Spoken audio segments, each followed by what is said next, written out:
My girlfriend told me she didn't think she could love me as much as she loved her ex. Am I too hasty in making a decision? How would you handle this situation? Our 1-year anniversary fell on a crisp Saturday evening, the kind that hinted at the transition from summer's ease to autumn's embrace. We decided to celebrate at home, where the surroundings felt most intimate and meaningful. I had spent the afternoon setting the scene in our small living room, arranging a handful of tea light candles across the mantelpiece and ensuring the soft glow of the table lamp bathed the room in a warm, inviting light. A playlist of our favorite songs hummed quietly in the background, a subtle soundtrack to our evening. I had prepared a simple yet special dinner, her favorite, spaghetti carbonara, with a side of garlic bread and a salad dressed lightly in balsamic vinegar and olive oil. The table was set for two, with a small vase of fresh daisies between us. Their cheerful yellow centers seemed to echo the hopeful spirit of our celebration. A chilled bottle of white wine stood ready. As she entered the room, her smile was the kind that stretched right into her eyes, lighting them up with a happiness that, until then, I believed was mirrored by my own. She was dressed casually yet elegantly, a style that matched her effortless charm, and the easy grace she carried herself with. I remember thinking how lucky I was, how this past year seemed both wonderfully long and startlingly brief because of how deeply we had connected. The significance of the evening wasn't just about marking a calendar event. It was about celebrating how far we had come and the future we often whispered about.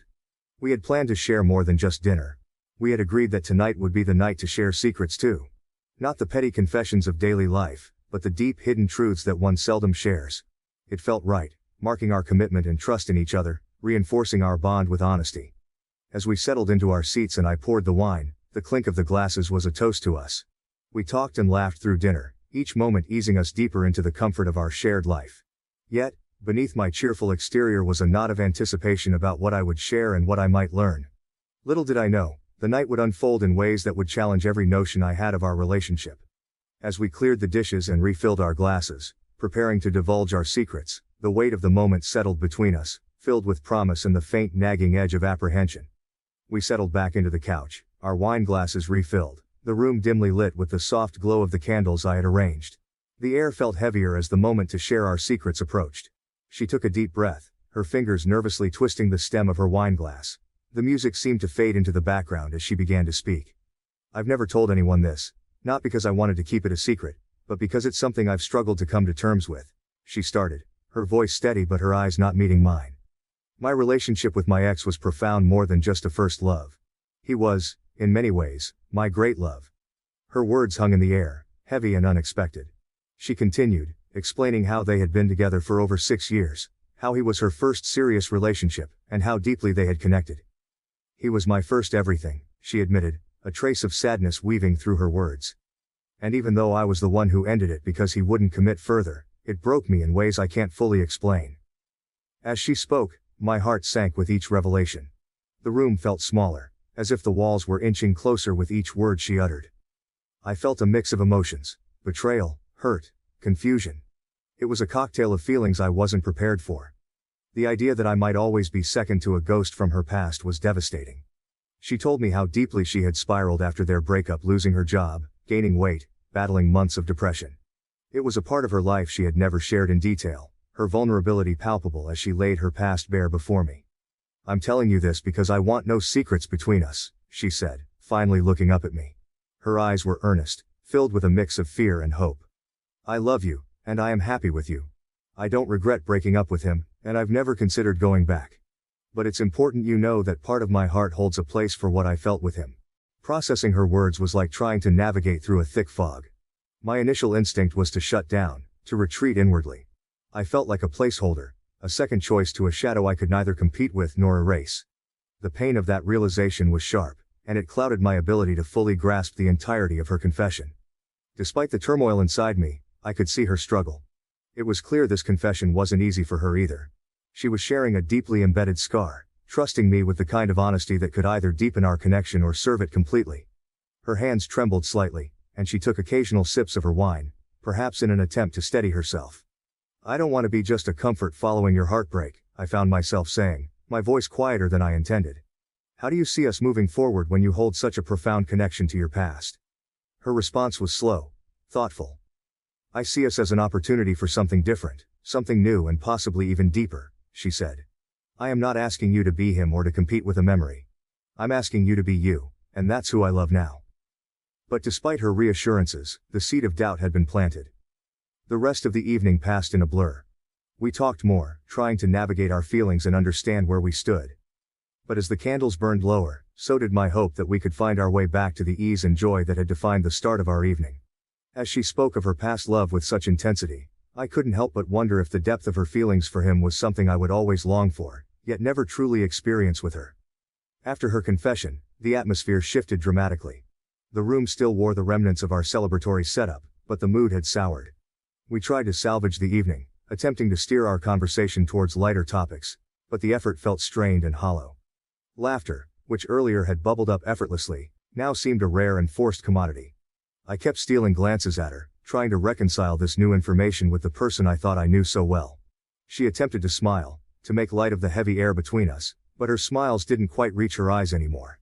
It was clear we were both performing, playing our parts in a script that had suddenly become unfamiliar.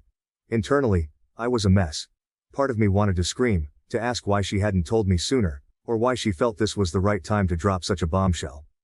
Another part of me felt a profound sadness, a sense of loss for what might never be. Could I ever be enough? Could our relationship ever mean as much to her as her past had? These questions churned inside me, a relentless tide of doubt and insecurity. The more I thought about it, the more it seemed like every moment we had shared was now under a different light, tainted by the revelation that I might always be second to a ghost from her past. The confidence I had felt about us, about our future, began to crumble under the weight of my insecurities, and she admitted longing for what she had lost. As the evening wore on, the tension became almost palpable. We were physically close, sitting together on the couch, yet emotionally it felt like miles were growing between us. Finally, she broke the silence that had settled over us once again. "I think maybe we should talk about this more," she suggested tentatively, her voice low. "I don't want this to be something that comes between us." I nodded, the lump in my throat making it difficult to speak. "Yes, we need to clear this up," I managed to say, my voice steady despite the turmoil inside. I knew this conversation wasn't going to be easy, but it was necessary. If there was any hope of moving forward, we needed to face this head on. We decided to end the evening early, agreeing that we needed some time to think independently. The weight of her confession lingered as I retreated into my own thoughts, trying to digest the night's revelations. I found myself delving into the backstory of her relationship with her ex, trying to understand why it had left such a profound impact on her. They had met during their late teens, a time when each first experience tends to carve a deep impression. Over 6 years, their lives had intertwined deeply, each milestone and challenge faced together solidifying their bond. He was her first love, her partner during formative years that shaped her into the woman she is today. They had shared dreams, friends, even a pet at one point, layers of shared life that aren't easily left behind. The relationship had been her entire world until she realized that they were stalled. Conversations about moving in together and future commitments were met with hesitation or vague promises. Her patience wore thin as years passed, her need for a more solid commitment unmet. Ultimately, she walked away, a decision that broke her heart and plunged her into months of depression. Despite the breakup, the depth of their connection made it difficult for her to fully let go emotionally, and her heart harbored a space reserved for him, a testament to their once profound closeness. Reflecting on this, I considered my own past experiences with love. Unlike her, my romantic history was a patchwork of shorter relationships, none lasting more than a year or two. I had loved, certainly, but the endings had always been mutual, the separations amicable and largely free of lingering regrets. I hadn't experienced the deep heartbreak she had, nor had I felt the weight of a past love hanging over my present in quite the same way. This difference in our experiences shaped how we viewed our current relationship. For me, our connection was a fresh start, a chance to build something lasting and wholly fulfilling without the shadows of deep past hurts. For her, it was a step forward, but one taken with the silent acknowledgement of past depths not yet fully receded. This disparity in our romantic histories brought into sharp relief our differing views on love and commitment. Where I saw our relationship as a primary narrative, she might still be viewing it partly as a sequel to her past, a continuation where she was trying to find new happiness but hampered by old ghosts. I valued transparency, trust, and the joy of finding someone with whom I could share a future, while she perhaps valued understanding and patience, knowing firsthand how long the shadow of a past love could linger. As I considered these contrasts, I realized how vital it was for us to align our perceptions of love and commitment if we were to continue together. This required not just understanding but a recalibration of expectations on both sides. She needed reassurance that I was in this for the long haul, willing to navigate the complexities of her emotional landscape. At the same time, I needed confirmation that she was genuinely invested in building something new with me, not just trying to replicate or mourn what she had lost. The challenge then was not merely in overcoming jealousy or insecurity, it was in building a bridge between our pasts to create a shared future. As we prepared for deeper discussions about our relationship, I knew these were issues we needed to address explicitly. The path forward would involve not just love, but a clear-eyed assessment of what each of us could offer the other, and whether that would be enough to sustain a deeper, lasting commitment. In the days following our intense discussion, I found myself in a state of deep introspection. Our conversation had opened Pandora's box of emotions and doubts, but also a path to possible resolution. The quiet moments I spent alone were filled with reflection on what I truly needed and valued in a relationship. My thoughts circled back to the concept of self-worth and what it meant in the context of our relationship. Did I feel valued? Did I believe she was fully committed to me emotionally, or would I always be competing with the shadow of her past? These questions gnawed at me, testing the fabric of my confidence and trust. I remembered the clarity and confidence with which she spoke of her commitment to me and our future. Yet, could I accept her past as just that? Past. And believe in the genuineness of what we were building? The need for a partner who was not only physically present but also emotionally invested was paramount. I realized that my happiness hinged not just on being loved, but on feeling like the primary emotional choice, not a fallback option. But on feeling like the primary emotional choice, not a fallback option. Throughout this period of reflection, I weighed the joy we had shared against the insecurity that now seemed ever present. The balance was delicate. I found myself sketching out scenarios. Continuing as we were, perhaps the shadows would eventually dissipate. Or maybe they would deepen, becoming more stifling. The risk of the latter terrified me, but the potential of the former held a spark of hope.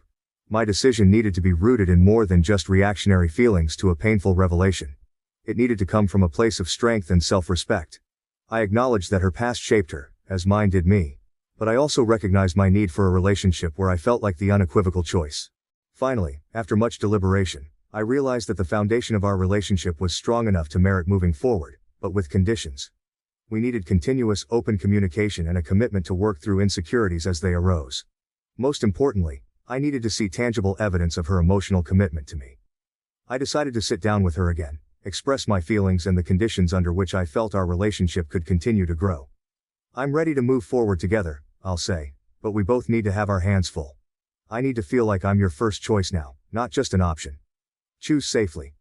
We talked and she said first, I'm sorry, but I think we should end this relationship here. I can't love you the way I loved him. Every moment when I'm with you I always remember the time that he and I spent. I fell into an unknown void. The future I had hoped for with her had collapsed. She left soon after. He, her ex, came to take her away. I fell into contemplation. I felt like 1,000 knives were stabbing into my heart. After she left, every day passed like a living hell.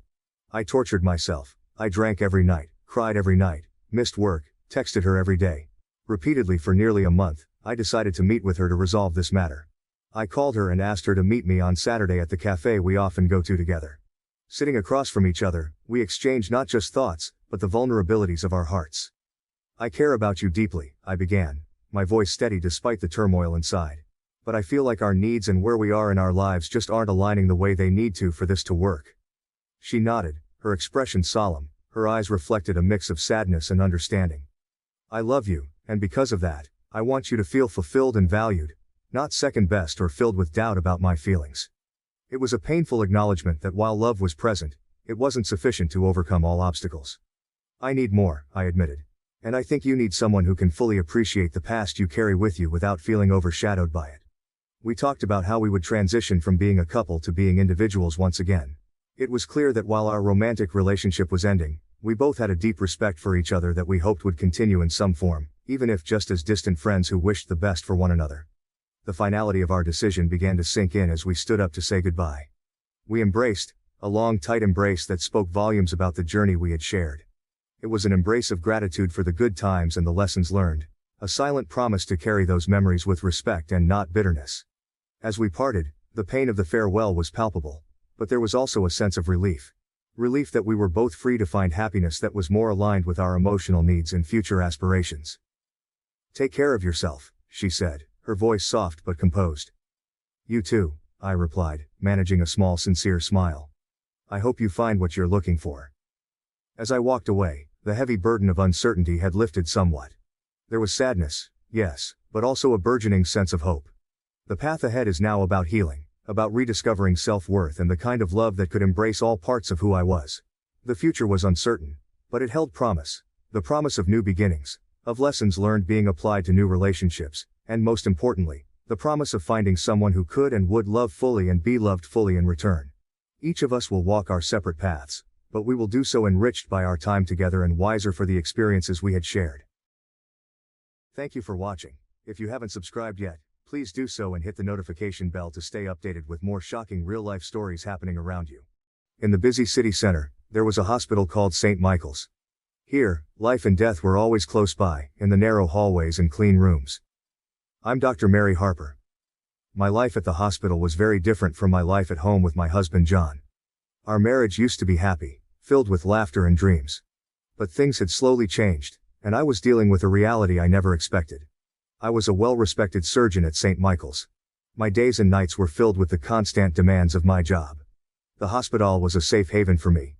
Here, I could focus on saving lives and forget about the growing problems with John, even for a short time.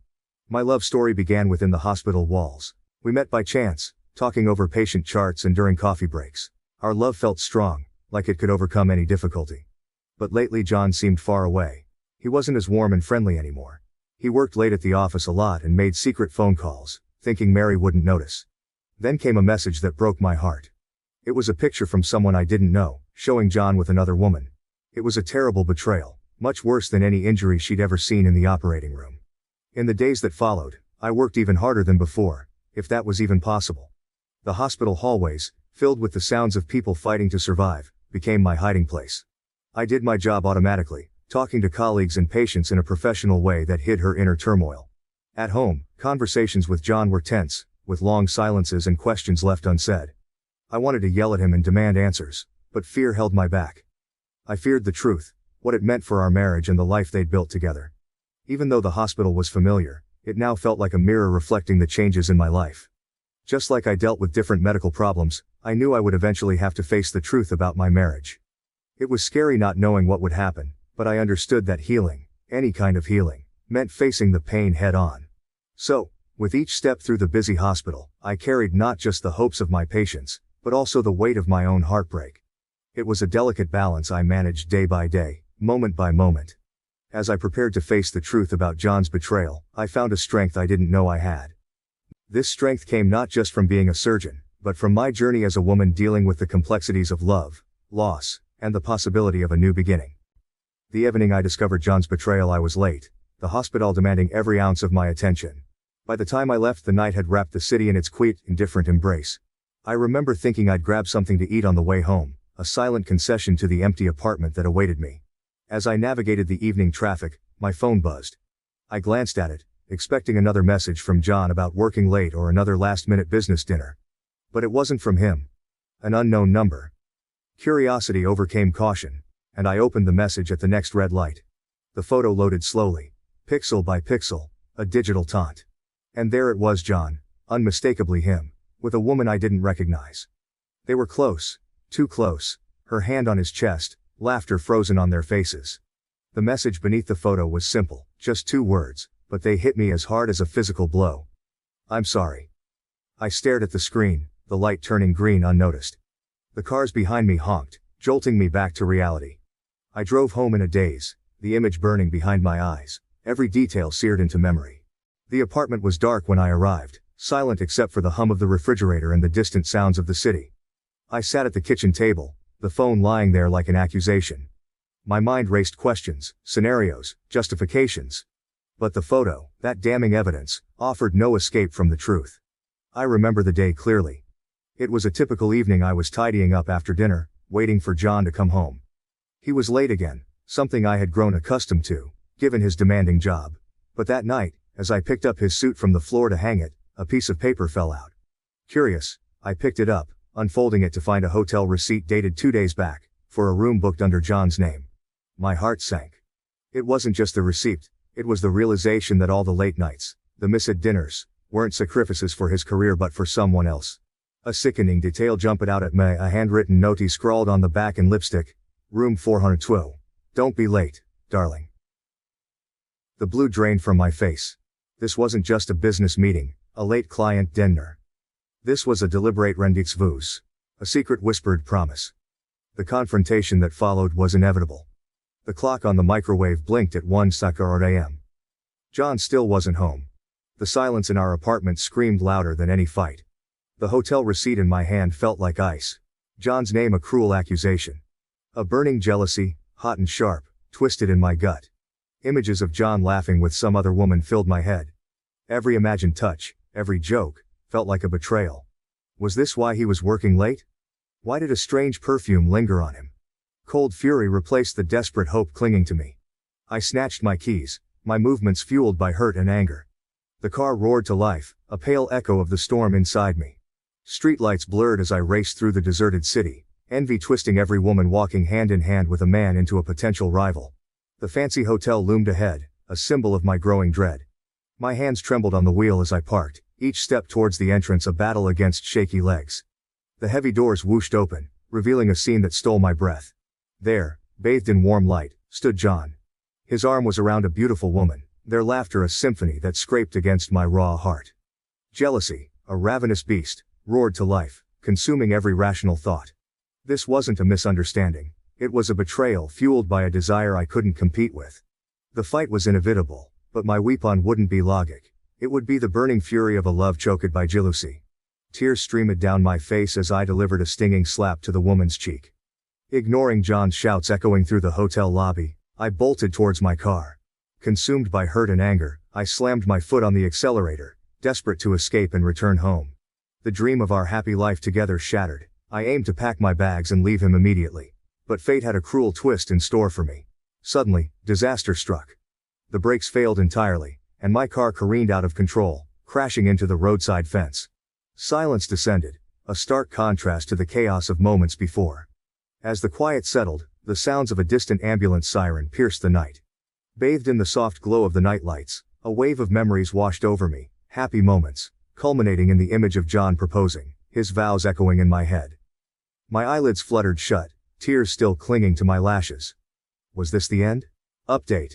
6 months have passed since I slipped into a deep sleep. When I finally woke up, I wasn't in my familiar surroundings. I was in a strange place, and next to me was Jenny, my close friend from high school. We'd been friends for over 10 years. Relief washed over Jenny's face as I regained consciousness. But there was also a hint of something unspoken in her eyes. Jenny excused herself to answer a phone call. When she returned a few minutes later, she took a deep breath and began to explain what happened after my accident. John, my cheating husband, had been following me in his car that night, with the woman from the hotel still by his side. They were talking and laughing as if nothing was wrong. Then, my car crashed. John saw it happen, but he did nothing.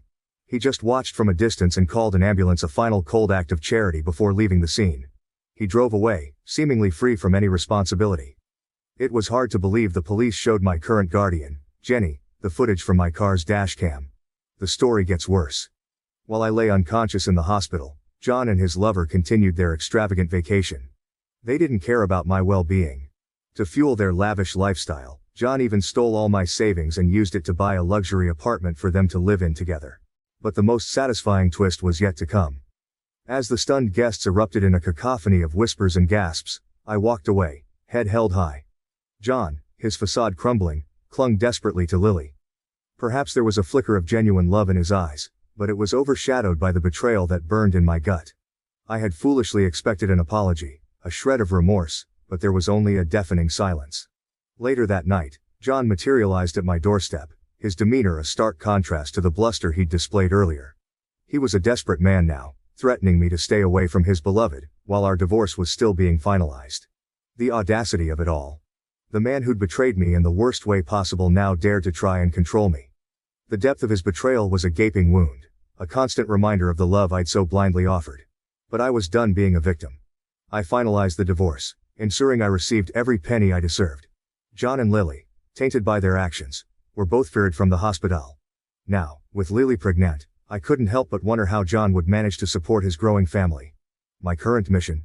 Watching John's carefully constructed life crumble around him. A discreetly hired investigator kept tabs on his movements, and through carefully placed whispers, I ensured no pharmacy or hospital would even consider his application.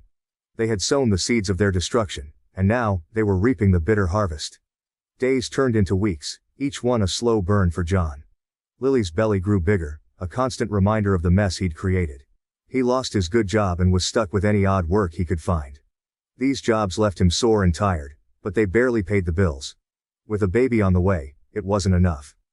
Fueled by anger, I came up with a plan. I hired a guy, a big guy with a booming voice, to pretend to be a boss who needed a gardener. When John showed up for the interview, hope lit up his face.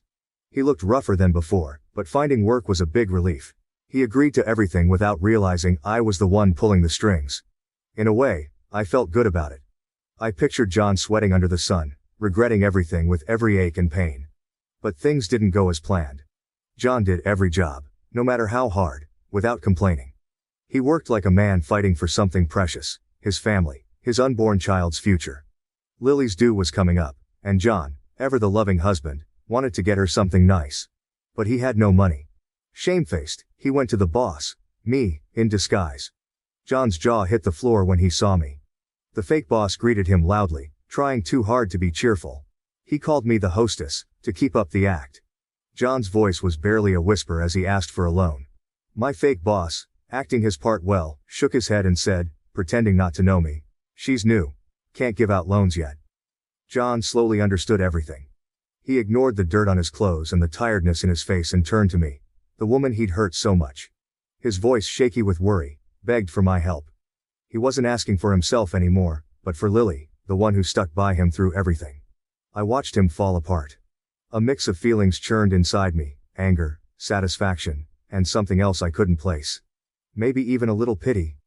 John's unexpected devotion to his family threw my whole revenge plan out of whack. As he knelt before me, his pride broken, begging me to save his wife, I had a big decision to make. Lily's pregnancy brought sunshine into their home. Their son, a healthy little guy, completed their happiness. John, a brand new dad, couldn't get enough of the baby. Lily, glowing with new motherhood, seemed content. They were a picture-perfect family, at least on the outside. But after 6 months, things shifted. The money problems John had been trying to hide started to wear on Lily. The joy in her eyes faded, replaced by worry lines. John worked any job he could find, exhausted but determined to provide. Lily, meanwhile, found someone else at the station. A doctor, charming and seemingly understanding. What started as friendly chats turned into a full-blown affair. The promises she made to John, to face anything together, vanished. You, the narrator, somehow discovered this betrayal. Furious, you got proof, pictures and videos, and sent them to John. John was taking care of their son when the package arrived. Seeing the evidence ripped the rug out from under him. The baby's cries went unanswered as John's world crumbled. He confronted Lily, his voice thick with hurt and confusion. Lily confessed everything, but John's reaction surprised everyone. Maybe it was the sight of their innocent child, or the shock of it all, but he forgave her. Perhaps he desperately clung to the family he'd built. But fate had other plans. Racked with guilt or maybe wanting a fresh start, Lily left that night. All she left was a sorry letter. John, devastated and alone, faced a harsh reality. He was a single dad, drowning in debt, solely responsible for raising their child. Then, tragedy struck. Their son fell ill with a high fever and didn't make it. Grief and despair swallowed John. He couldn't afford the funeral. The debt to you, a constant reminder of his mistakes, felt like a vice tightening around him. With each blow, he broke a little more. He became a ghost of his former self, wandering the streets, a broken man searching for a family he'd lost. This is where John's story ends. A man who paid dearly for his past and a victim of Lily's selfishness. The question remains, will John find some peace, or will his loss consume him forever? Thank you for watching. If you haven't subscribed yet, please do so and hit the notification bell to stay updated with more shocking real-life stories happening around you. We've been together for 4 years and have a child, but he refuses to marry. What are my options? It all started 5 years ago when I first met Michael at a mutual friend's party. He was charming, witty, and had this incredible ability to make everyone around him laugh. I was instantly drawn to his charisma, and before the night was over, we found ourselves engrossed in deep conversation. We exchanged numbers, and that was the beginning of our love story. Michael and I began dating, and it didn't take long for us to realize we were meant to be together. Our relationship grew stronger with each passing day, and after a year, we decided to move in together. Living together was a big step, but it felt right. We were in sync, and our love continued to blossom. A year into our cohabitation, I discovered I was pregnant. The news was both surprising and joyous. We were thrilled to become parents and welcomed our beautiful son Alex into the world. Being parents brought us even closer, and I felt more connected to Michael than ever before. As our relationship progressed, I naturally began to think about marriage. After all, we had been together for several years, shared a home, and now had a child together. It seemed like the next logical step. So I brought up the topic of marriage, excited to see what Michael had to say. The first time I mentioned it, Michael brushed it off with a casual remark about wanting to have a wedding that was unique and different. He said he wanted to save up enough money for a ring that would truly signify our bond. His words seemed reasonable at the time, so I didn't press the issue further.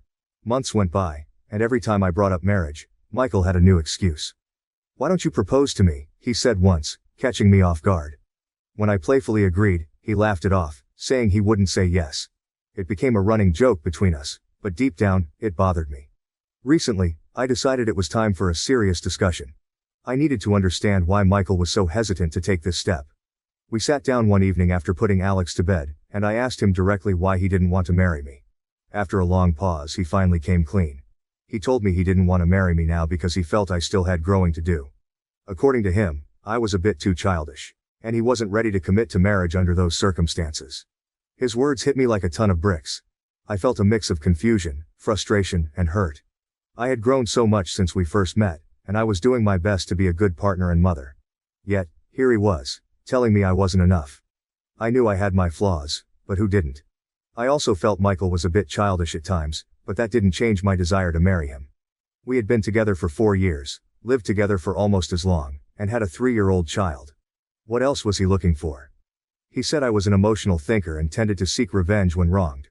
While I admitted I had grown a lot from those tendencies, it didn't seem like a valid reason to delay marriage, especially after all we had been through together. So here we are, stuck in this limbo. I love Michael, and I want to spend the rest of my life with him. He says he feels the same way, yet there is no ring on my finger. The question remains. How much longer will I have to wait for him to be ready? And more importantly, will he ever be? The first serious conversation about marriage came on a quiet Sunday evening.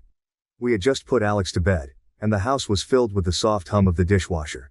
I decided it was time to bring up the topic again, but this time, I needed real answers. "Michael, can we talk?" I asked, my voice barely above a whisper. He looked up from his book, sensing the gravity in my tone. "Sure. What's on your mind?" I took a deep breath, steadying myself. "I want to know why you don't want to get married. We've been together for 4 years, we live together, and we have a child. I need to understand what's holding you back." Michael sighed and put his book down. "I've told you before, it's not that I don't want to marry you. I just think we need more time." I could feel my frustration bubbling up. "More time for what? We've had plenty of time. I need you to be honest with me. What's the real reason?" He hesitated, his eyes avoiding mine. "I don't think you're ready," he finally said, his voice low. "Not ready? What does that even mean?" My confusion quickly turned into hurt. "We've been through so much together, and now you're saying I'm not ready." Michael took a deep breath. "You're too emotional, Emily. You let your feelings control you, and you get revenge when you feel wronged. It's not something I want to deal with for the rest of my life." His words cut deep. "I've grown so much since we first met. I've been working on myself, trying to be a better partner and mother. How can you say I haven't changed?" Michael shook his head. "You have changed, but not enough. Just last week, when we had that argument about the bills, you went out and spent money on things we didn't need just to spite me." I remembered the incident vividly. We had argued about our finances, and in my anger, I had bought some unnecessary items online. It was a moment of weakness, but I didn't think it defined me. "I was upset, Michael. Everyone makes mistakes. But it's not just that," he continued. "You always make a big deal out of small issues, like when my sister didn't invite us to her birthday party. You were furious and refused to talk to her for weeks. You can't keep giving your energy to every little thing." His words felt like a barrage, each one hitting harder than the last. "I care about family and friends, Michael. I give my energy to the people I love. Isn't that what we're supposed to do?" "But you take it too far," he said, his tone firm. "You make everything more dramatic than it needs to be. It's exhausting." I felt tears welling up in my eyes. "So you're saying I'm too much for you?" "No, that's not what I mean," he said, softening. "I love you, Emily. I really do. But marriage is a big step, and I need to be sure that we're both ready for it." I wiped away a tear, feeling a mix of frustration and sorrow. I've been trying so hard, Michael. I don't know what more I can do to prove that I'm ready. He reached out and took my hand. I see how hard you're trying. But I need you to understand that it's not just about proving something to me. It's about us being truly ready for the commitment of marriage. I don't want us to rush into it and end up regretting it later. I looked into his eyes, searching for any sign of reassurance. So, what do we do now? We keep working on ourselves and our relationship, he said. We take things one step at a time and see where it leads us. I'm not saying no to marriage forever. I just want us to be in the best place possible when we take that step. His words were meant to be comforting, but they left me feeling unsettled. I wanted to believe that we could work through our issues, but a part of me couldn't shake the feeling of being unjustly judged. I had grown so much, yet it never seemed to be enough. As we sat there in silence, holding hands, I realized that this was just the beginning of a much longer journey. One filled with challenges, growth, and hopefully, eventually, the commitment we both desired. That night after our conversation, I lay awake in bed, Michael's words echoing in my mind. Too emotional. Childish. Seeking revenge. Each accusation felt like a dagger, piercing through my confidence and leaving me vulnerable. I couldn't help but replay our past arguments, searching for moments that justified his claims. I remembered the argument about the bills. I had been so angry that Michael had spent money on something unnecessary while we were trying to save. In my frustration, I went online and bought a few things I didn't need, just to prove a point. At the time, it felt like a small act of rebellion, but now it seemed like a glaring example of the behavior he criticized. There was also the incident with his sister's birthday party. When we weren't invited, I felt deeply hurt. Family was important to me, and I took the exclusion personally. My reaction had been intense. I refused to speak to her for weeks. Michael had tried to explain that it wasn't a deliberate snub, but I couldn't see past my own feelings of rejection. As I reflected on these moments, I began to see a pattern. Michael was right about some things. I did let my emotions drive my actions more often than I should have. My tendency to react strongly, to seek some form of justice when I felt wronged, was something I needed to work on. But was this enough to delay marriage indefinitely? Wasn't everyone a work in progress? I thought about the changes I'd made over the years. When Michael and I first started dating, I was more impulsive, less thoughtful about the consequences of my actions. I had learned to communicate better, to pause and think before reacting. I had taken steps to manage my emotions, like practicing mindfulness and seeking advice from friends when I felt overwhelmed. Still, Michael's words had planted a seed of self-doubt. Was I really as immature as he made me out to be? Or was he using these flaws as an excuse to avoid commitment? I needed perspective, so I decided to talk to my best friend, Sarah. Over coffee the next day, I poured out my heart to her. Michael thinks I'm too emotional and childish to get married, I said, my voice tinged with frustration. He says I need to grow more before he's ready. Sarah listened patiently, her brow furrowed in concern. Emily, you've grown a lot since I've known you. We all have our moments, but that doesn't define who you are. I sighed, stirring my coffee absent-mindedly. But what if he's right? What if I'm not ready? She reached across the table and squeezed my hand. Everyone has things they need to work on.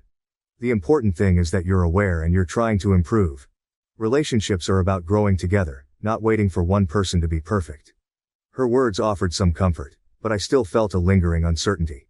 Later, I decided to talk to my mother, hoping for a more seasoned perspective. My mother had always been my rock, providing wisdom and guidance through the toughest times. When I told her about my conversation with Michael, she took a moment to think before responding.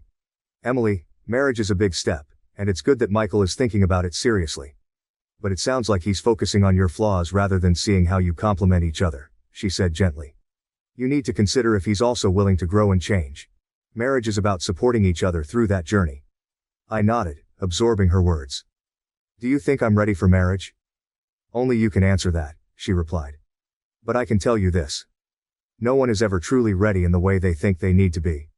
It's about being willing to face challenges together and grow from them. My mother's perspective helped me see things more clearly. It wasn't just about my readiness, it was about our readiness as a couple. Was Michael willing to work on his own issues and support me through mine? Or was he using my flaws as a shield to protect himself from commitment? As the days passed, I continued to reflect on our relationship. I realized that while I had areas to improve, so did Michael. His reluctance to marry might stem from his own fears and insecurities, not just my perceived immaturity. I needed to have an honest conversation with him about his own growth and our future together. With renewed determination, I decided to approach Michael again. This time, I would not only address his concerns about me but also express my expectations for him. Marriage was a partnership, and if we were to move forward, we both needed to be committed to growing together. I didn't have all the answers, but I knew one thing for sure. I loved Michael and wanted to build a future with him. And that meant facing our challenges head on, with honesty and openness. It was time to see if he felt the same way.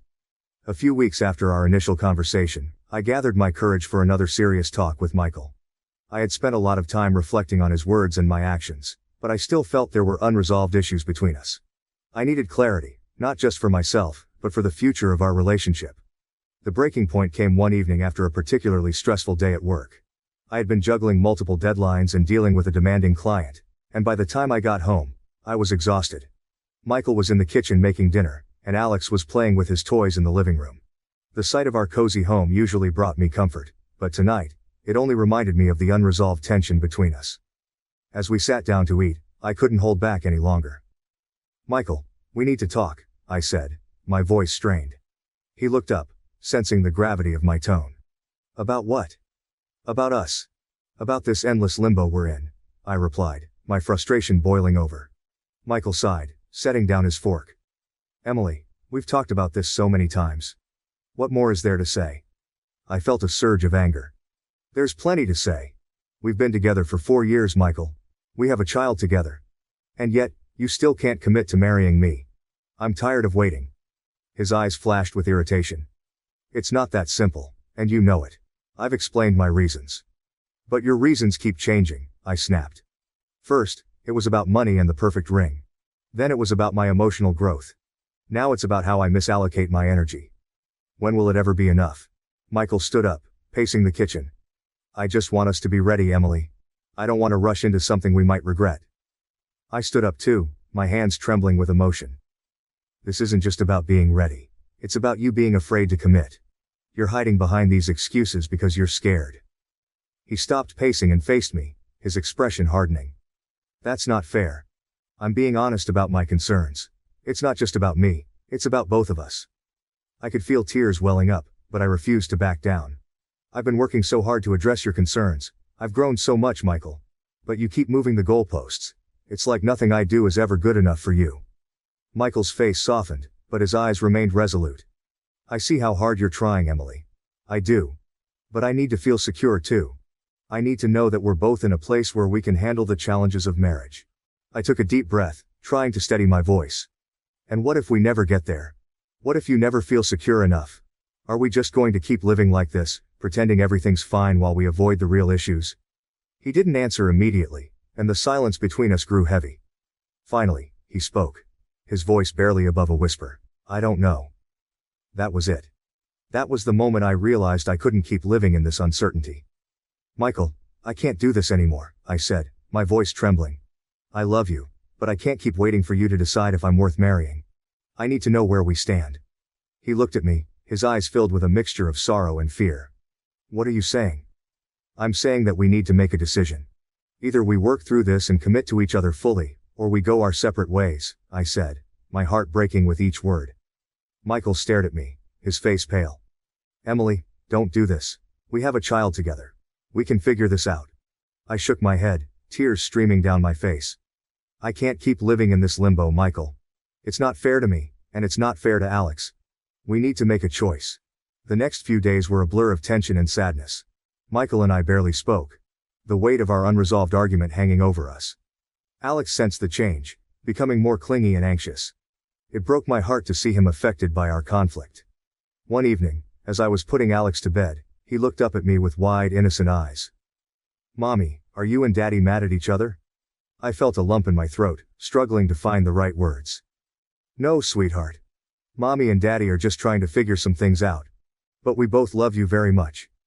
His small arms wrapped around my neck and I held him close, wishing I could shield him from the turmoil in our lives. That night, Michael and I sat down for one final conversation. "We need to make a decision, Michael. For us, and for Alex," I said, my voice firm but gentle. He nodded, looking weary. "You're right. We can't keep doing this." At that moment, we both knew that something had to change.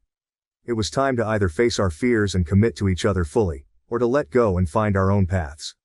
Whatever the outcome, it would be a turning point in our lives, A moment that would define our future and the future of our family. That final conversation was one of the hardest moments of my life. We sat on the couch, facing each other, the weight of our shared history pressing down on us. Michael took a deep breath, breaking the heavy silence. "Emily, I've been thinking a lot about what you said," he began, his voice trembling. "I know I've been unfair to you, constantly changing my reasons for not wanting to get married. It's not just about you needing to grow. I realize now that I've been projecting my own fears and insecurities onto you." I nodded, feeling a mix of relief and sadness. "I understand, Michael. We both have our issues, and it's not fair for either of us to shoulder all the blame. But we need to decide what's best for us and for Alex." He looked at me, his eyes filled with tears. "I don't want to lose you, Emily. I love you and our family. But I also see that we've reached a point where we need to make a real commitment to change, or we need to accept that maybe we're not meant to be." I wiped away my own tears, my heart aching. "I love you too, Michael. And I want to believe that we can work through this. But we need to be honest with ourselves. Are we truly willing to put in the effort to grow together?" We sat in silence for a long time, each of us lost in our thoughts. Finally Michael spoke. "I think we both know that this isn't working anymore. We're hurting each other more than helping. Maybe it's time we consider separating, for our sake and Alex's." The words hung in the air, heavy and final. I felt a mixture of sadness and relief. "I think you're right," I said softly. "We've been trying so hard, but sometimes love isn't enough. We need to give ourselves the chance to heal and grow separately." In the days that followed, we began the difficult process of untangling our lives. We sat down with Alex and explained, as gently as we could, that Mommy and Daddy would be living in different homes, but that we both loved him very much. His innocent eyes filled with confusion and tears, and it broke my heart. But I knew this was the right decision for all of us. Michael found a small apartment nearby, wanting to stay close to Alex. We agreed on shared custody, with Alex spending half the week with each of us. The transition was hard on all of us, but we made it work, keeping Alex's well-being at the forefront of our decisions. As I settled into my new routine, I focused on rebuilding my life. I threw myself into my work, finding solace in the productivity and the sense of accomplishment it brought.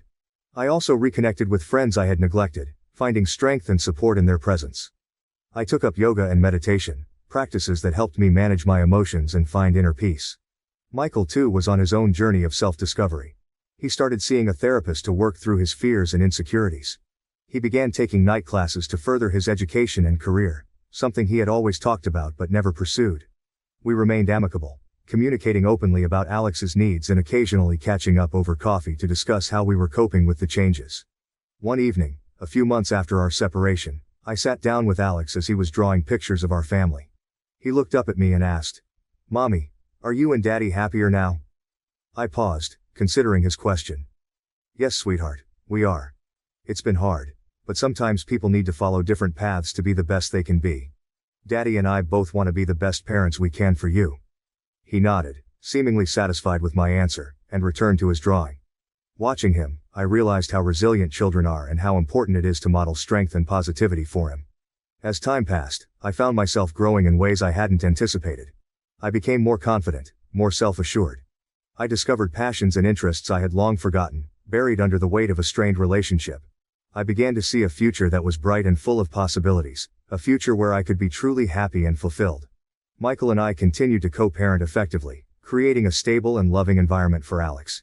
We attended his school events together, celebrated his milestones, and ensured he felt the love and support of both his parents. Our relationship, though no longer romantic, became one of mutual respect and collaboration. One day, while browsing through some old photos, I stumbled upon a picture of Michael and me from the early days of our relationship. We looked so happy, so full of hope. A pang of nostalgia hit me, but it was accompanied by a sense of peace. We had shared wonderful moments and had grown together, but we had also grown apart. Our decision to separate was not a failure but a necessary step towards personal growth and happiness. As I looked towards the future, I felt hopeful. I was open to new experiences, new relationships, and new opportunities. I knew that life would continue to present challenges, but I was stronger and more resilient now. I was ready to embrace whatever came next, secure in the knowledge that I was on the right path for myself and for Alex. My choice is correct. Do you agree with my choice? Please comment below to let me know. Thank you for watching. If you haven't subscribed yet, please do so and hit the notification bell to stay updated with more shocking real-life stories happening around you. My stepdad is my ex-boyfriend. He manipulated my mom to kick me out of my house. I'm Mia, 20 years old. Yeah, I know, daughter of a wealthy and powerful family here in New York City. My parents are these super successful entrepreneurs, running a giant multinational company. I've always been surrounded by money and everything you could ask for, but that never spoiled me. I like to think I kept my head on straight, stayed humble and compassionate. Life took a turn when I was 18. My dad passed away, leaving a huge hole in our family. But you know what? My mom, she's one tough cookie. She took over the company by herself and even managed to expand it to what it is today. I have so much respect for her. There was this guy, Jaden. We were young and in love, all sunshine and rainbows. But then reality hit. Our backgrounds, our plans for the future, it was all just too different. He ended up leaving, and let me tell you, it broke my heart. On a beautiful day, my mom comes home with this new guy. Charming, captivating, the whole package. But then I looked into his eyes, and a feeling of euphoria ran through me. It feels familiar, like I've seen it somewhere. There's something about him that makes me feel wary. He wasn't just interested in my mom. He was after something bigger, something that had to do with all the money and power in our family. I couldn't just sit back and watch him manipulate my mom. This wasn't just about the money. It was about my family, my freedom, even my safety. So I decided to fight back. With everything I had, I used every trick in the book to expose his schemes and protect what was rightfully ours. Our story starts like any typical high school romance, innocent, filled with dreams, and oblivious to the storm brewing ahead. He was Jaden, 10 years older than me, a guy with a charming smile and easy confidence. I was Mia, the girl with dreams bigger than my city could contain. When our paths crossed in the school cafeteria, it felt like fate had intervened. Jaden was magnetic, drawing me in with his playful banter and infectious laughter. He made me feel seen, like I mattered in a world that often overlooked me. We became inseparable, spending every free moment together, lost in the intoxicating whirlwind of young love.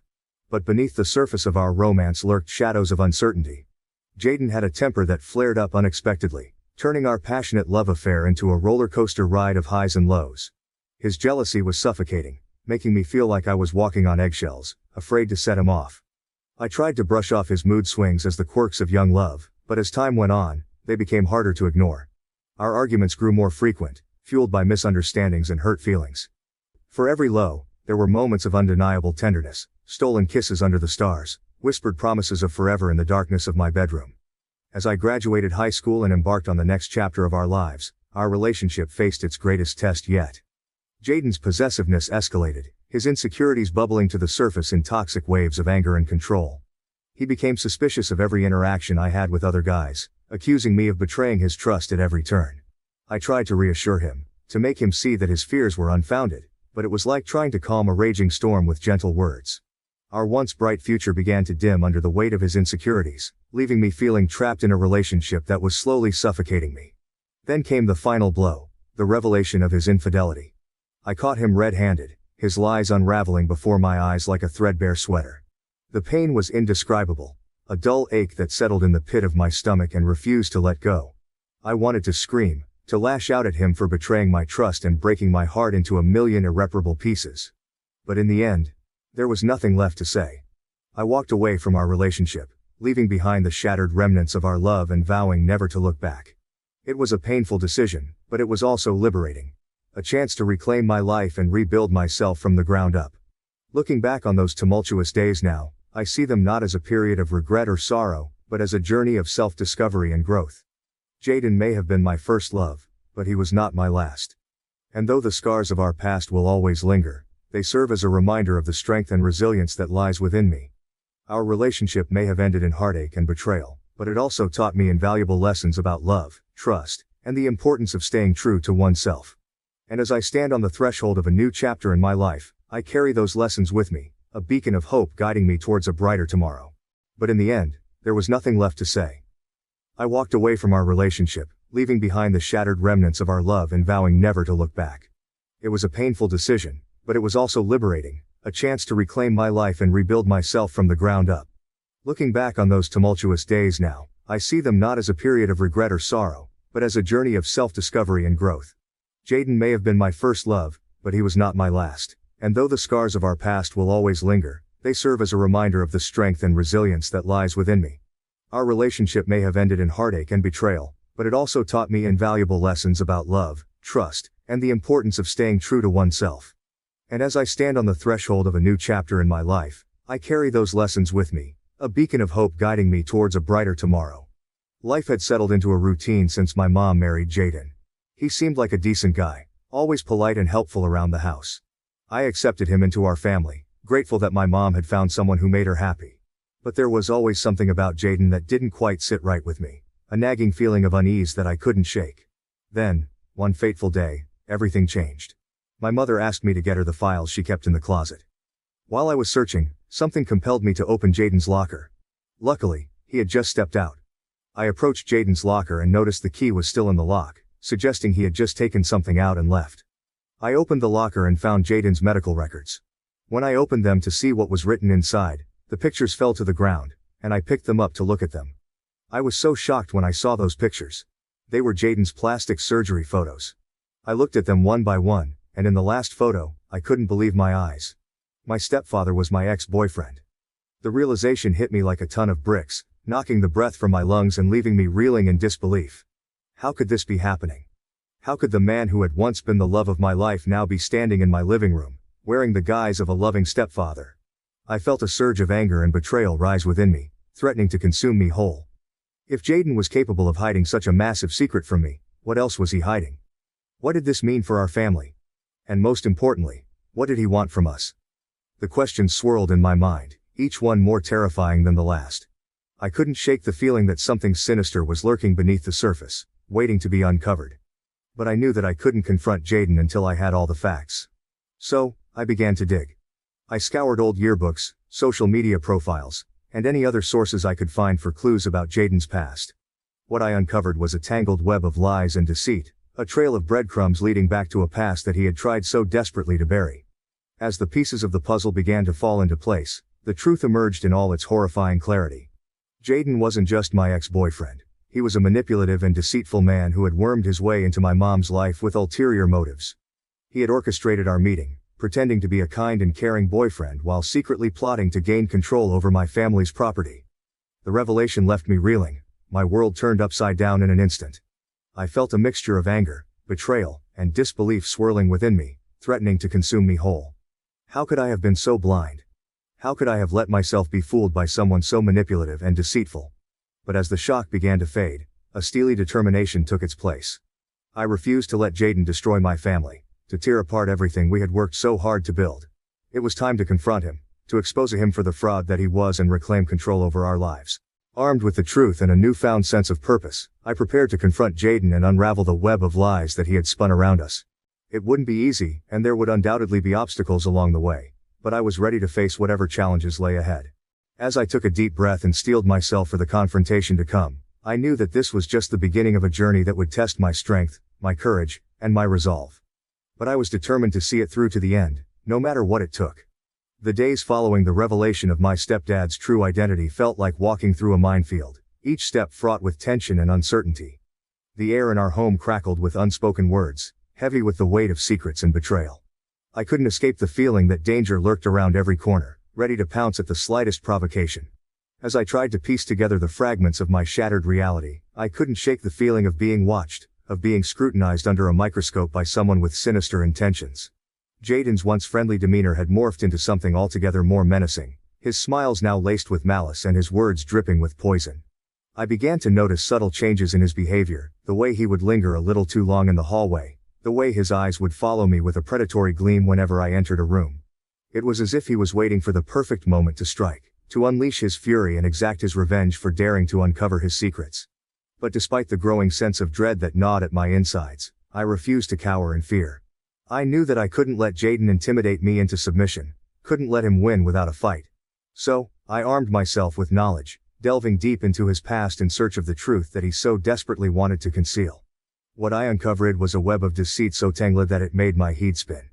Jaden had been playing a dangerous game for years, manipulating my mom into believing that he was a loving and devoted partner while secretly scheming to seize control of our family's property. He had been gaslighting her, planting seeds of doubt in her mind and twisting the truth until it was unrecognizable. But worst of all, he had convinced my mom to turn against me, to cast me out of the house like a leper so that he could claim my property for himself. The betrayal cut deep, slicing through the fragile bonds of trust and leaving behind a raw wound that refused to heal. I confronted my mom about Jaden's true intentions, laying out the evidence before her like a prosecutor presenting a case to a jury. I confronted my mom about Jaden's true intentions, presenting the evidence like a prosecutor before a jury. She didn't believe me and told me we'd talk about it later. That night, I overheard a conversation between him and my mom. He bad-mouthed me, fabricating a story about me wanting to steal her property. He swore oaths and sweet-talked my mom, who was touched and decided to believe him instead of me. A wave of disappointment washed over me. The next morning, I went to work as usual. I met Jaden under the stairs, and he looked at me with a knowing expression that sent chills down my spine. When I came home from work, I was surprised to see a large truck in front of my house with all my belongings. My mom had kicked me out of the house, just as he had said. I rushed inside to explain to her, but he blocked me at the door and wouldn't let me in. I pushed him aside and went in to talk to my mom, who was waiting for me in the living room. To my shock, she told me to leave the house and accused me of plotting to take her property. She hurled insults at me, each word like a knife piercing my heart. I cried and ran out of the house, while he closed the door and looked at me with the face of a victor. That face etched itself into my memory, and I vowed to myself that I would get revenge on him at all costs. After being kicked out of the house, I tried to contact my mother to tell her the truth about Jaden. After many days, I finally received a reply from her. We met at a coffee shop near my house. At first my mother didn't believe me, clinging to the comforting illusion of the man she thought she knew. But as I peeled back the layers of deception, she began to see the truth for herself, her eyes widening in horror as she realized the extent of Jaden's deceit. The confrontation that followed was like something out of a nightmare, a whirlwind of accusations and recriminations that left us all reeling in its wake. My mother was devastated, her heart shattered by the revelation that the man she loved and trusted had been using her for his own selfish gain. My mother and I returned home and looked for Jaden to question him, but he wasn't there. We waited for him until evening. When Jaden's lies were finally exposed before our eyes, he became desperate. His once confident facade crumbled like a sandcastle battered by the relentless waves. He hurled venomous words and wild accusations, his anger a fiery inferno that threatened to consume us all. He stormed out of the house, and we thought it was over. But then, her assistant called and informed my mother that the company was facing a crisis and was on the verge of bankruptcy. Jaden had secretly transferred all of my mother's assets into his own account and fled. My mother couldn't stand it anymore. Another huge shock fell on our family. I screamed in desperation. What am I going to do now? What am I going to do to save my family? Update.